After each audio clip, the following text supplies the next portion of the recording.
You have watched it happen for a decade. The colleague who talks the most in meetings gets the promotion, the one who delivers the most gets thanked. You have told yourself it is unfair. You have told yourself it will correct itself. It has not corrected itself. It is not going to correct itself. Here is what is actually happening.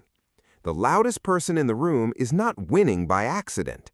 They are winning because the system that decides promotions is not measuring what you think it is measuring. It is not measuring output. It is not measuring reliability. It is not measuring the quality of your work. It is measuring how often senior people hear your name, in what tone, attached to what idea.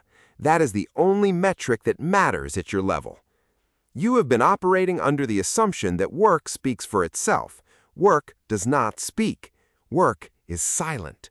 The only thing that speaks in a corporate environment is a person in a room with attention on them. If you are not that person, your work is being attributed to whoever was in the room when it was discussed. By the end of this video, you are going to understand exactly how senior promotion decisions are constructed. And once you see the mechanism, you will recognize that every quiet performer you have ever admired was also passed over. Think about how a promotion decision actually gets made. It does not happen in a review. The review is the documentation of a decision that was already made. The decision was made in a series of informal conversations between people senior to you in rooms you were not invited to, about names that came up frequently enough to be remembered. Your name had to be on the shortlist before the meeting started. The meeting does not create the shortlist. The shortlist is created by months of repeated mention.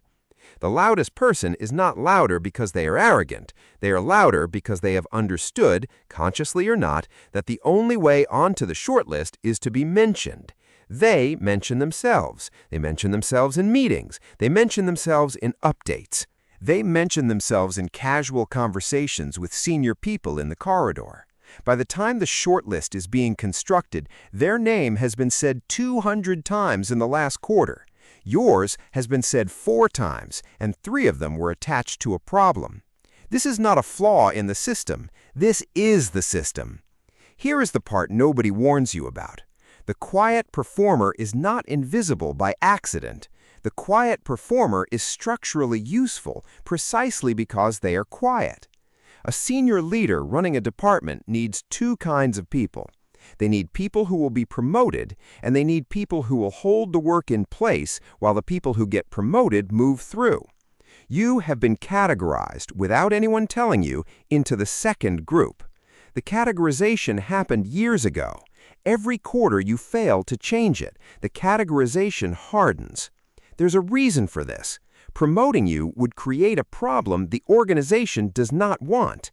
If you are promoted, the work you currently absorb becomes someone else's responsibility, and that someone has to be hired, trained, and managed.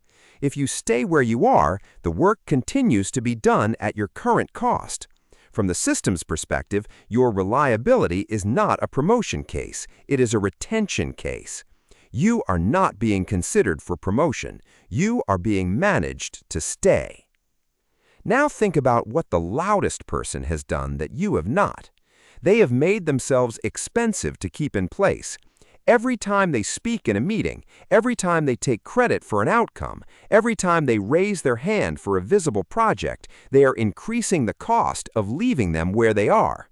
The organization eventually promotes them not because they're better, but because the cost of not promoting them, losing them, having them complain, having them undermine the manager who held them back has become higher than the cost of promoting them. You have done the opposite. You have made yourself cheap to keep in place. You complain to no one. You raise your hand for nothing. You absorb. The cost of leaving you exactly where you are is approximately 0. There is no system pressure to move you. You did everything right. You were told that hard work would be recognized. You were told that reliability was the foundation of a career. You were told that the people who do the work get rewarded. None of that was a lie exactly. It was a description of how things ought to work, given to you by people who had never been responsible for a promotion decision.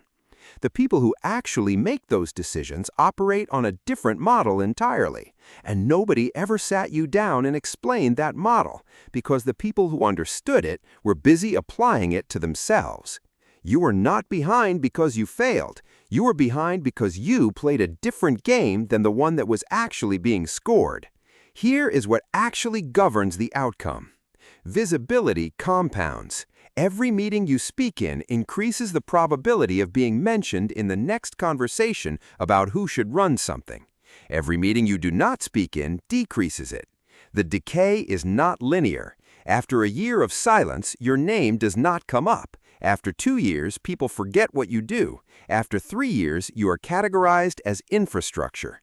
Infrastructure is not promoted. Infrastructure is replaced when it breaks. Attribution defaults to whoever spoke last. If you completed a project and a louder colleague described it in the next senior meeting, the project belongs to them in the minds of the people who decide promotions. You can correct the record once. You cannot correct it repeatedly without being seen as the problem. The system protects the louder voice because the louder voice is doing the system's work for it, surfacing information senior meters would otherwise have to extract. Quiet competence is not a strategy. It is the absence of one. The loudest person is not running on talent. They are running on a strategy you have never been told exists. They are not better. They have simply understood what is actually being measured. That is corporate GPS, the map they never handed you.